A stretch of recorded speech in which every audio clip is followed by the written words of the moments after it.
जय माता दी।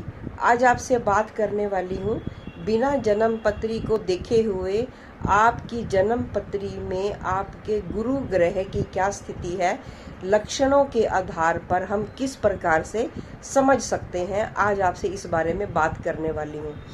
यदि आपकी गैस्ट्रिक प्रॉब्लम बढ़ रही है, यदि आपको लीवर से संबंधित कोई समस्या हो रही है, इसी तरीके से चर्बी अगर शरीर में बढ़ती चली जा रही है, कफ प्रॉब्लम होती चली जा रही है, इसी तरह अगर आपका सोना किसी भी प्रकार से बिक गया या बेचने की स्थिति आ गई या फिर गिरवी रखने की स्थिति आ गई, तो समझ लो कि आपका गुरु ग्रह इस समय प्रभावित हो रहा है और उसको जो है रेमेडी की ज़रूरत है। इसके अलावा एक दूसरा लक्षण होता है आपकी एजुकेशन।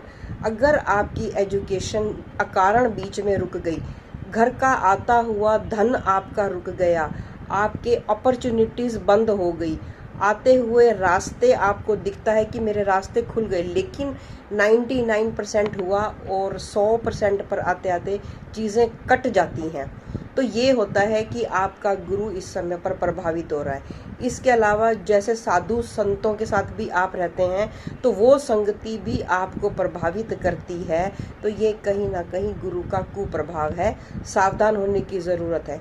तो ऐसे में हम क्या करेंगे?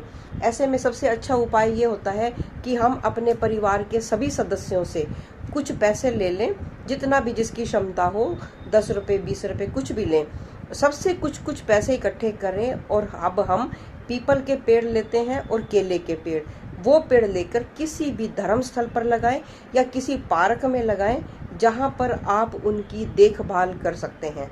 एक तो काम कर सकते हैं ये। इसके अलावा आप हल्दी का निरंतर दान करते रहें। हल्दी आप जितना ज़्यादा दान करते रहेंगे, साधु संतों की सेवा करेंगे, ब्राह्मणों की सेवा करेंगे, तो निश्चित रूप से आपका बृहस्पति ग्रह उच्च का हो सकता है। मैं ये तो नहीं प्रॉमिस करती कि वो पूरी तरह ठीक हो जाएगा, हाँ, लेकिन कुछ हद तक ठीक होने की संभावना है, क्योंकि आपके धन के रास्ते भी खुल जाएंगे। जय माता दी।